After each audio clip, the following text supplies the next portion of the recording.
Subscribe करें और देखें हर मंडे एक हिला देने वाली horror story. Bell icon press करना ना भूलें।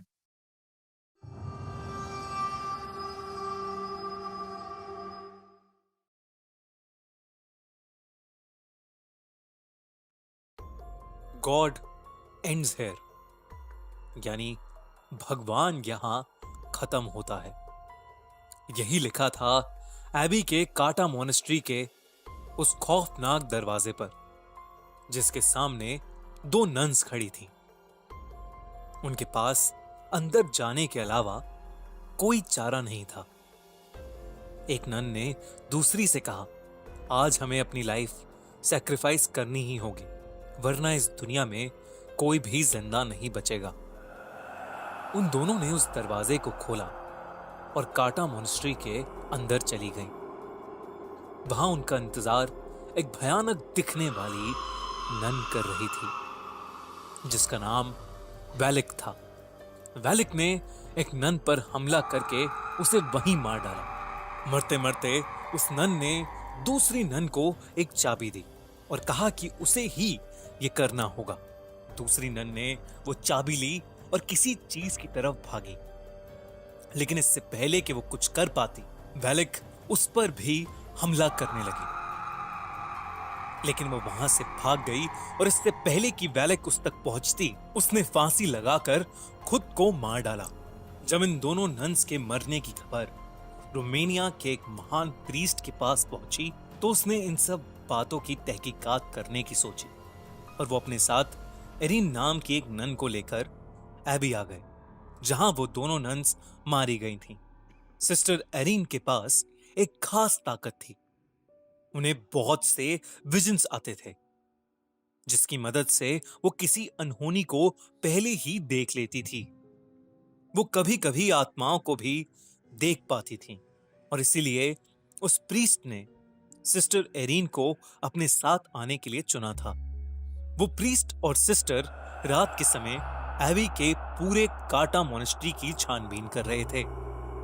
जैसे ही वो मोनेस्ट्री में घुसे, उन्हें काफी अनईजी सा महसूस होने लगा। अचानक उस पुराने खंडर में उन्हें सफेद लिबास में कुछ मॉन्क्स की प्रोजेक्शंस इधर से उधर जाते हुए दिखी। वो थोड़ा आगे गए तो वहां ऑब्जेक्ट्स अपने आप इधर से उधर हो रहे थे। ये देख के उन दोनों को समझ आ गया कि जरूर इस जगह पर शैतानी साया है। तभी एक कोने में उस प्रीस्ट को वो नन दिखी, जिसने फांसी लगाकर खुद को मार डाला।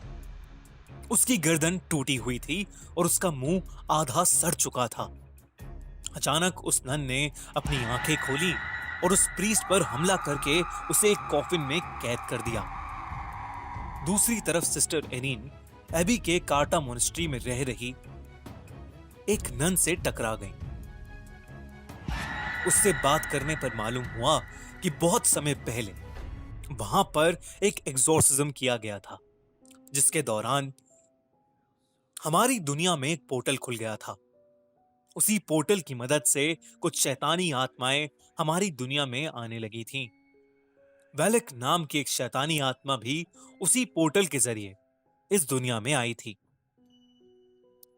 कहते हैं कि वैलिक बहुत ज्यादा खतरनाक है और जो कोई भी भगवान की पूजा करता है, वो उस इंसान को जिंदा नहीं छोड़ेगी। सिस्टर एरिन ने उस नन से पूछा कि वो किस तरह वैलिक को हरा सकते हैं। ऐसे में उस दूसरी नन ने कहा कि उसे सिर्फ जीसस क्राइस्ट के खून से मारा जा सकता है। उनका खून एक एंटीक रेलिक में बंद है और उस रेलिक को सिर्फ एक चाबी से खोला जा सकता है। उस नन ने बहुत डरते हुए सिस्टर एरिन को वो चाबी दे दी। सिस्टर एरिन ने जैसे ही वो चाबी अपने हाथ में ली, तभी उन्होंने कुछ नेगेटिव एनर्जी महसूस की। उन्हें घुटन होने लगी और उनकी आंखों के सामने एक कॉफिन का विजन आया। वो समझ गई कि प्रीस्ट किसी मुसीबत में है और वो उन्हें बचाने के लिए भागी। वो अपने विजन की हेल्प से उस कॉफिन तक पहुंच गई।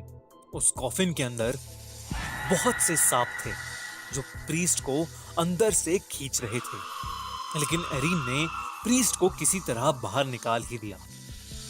जैसे ही प्रीस्ट बाहर निकले, सिस्टर एरीन ने देखा कि उन सारे सांपों के बीच वैलेक लेटी हुई थी, जो कि प्रीस्ट को बाहर नहीं जाने दे रही थी।